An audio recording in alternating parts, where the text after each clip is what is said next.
Is your PS5 overheating? Here's how to fix it quickly and keep your console running cool. Place your PS5 in an open space with plenty of airflow. Avoid keeping it inside cabinets or near walls. Use a can of compressed air to blow out dust from the side and back vents. Make sure the console is powered off first. Also, step 3, open the side panels of your PS5 and gently vacuum or blow away any dust from the fan or dust catchers.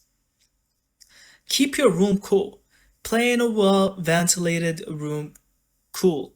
Overheating often happens when console runs in hot environments. Also consider adding a PS5 cooling stand or external fan to help regulate airflow during long gaming sessions. Don't forget to update system software.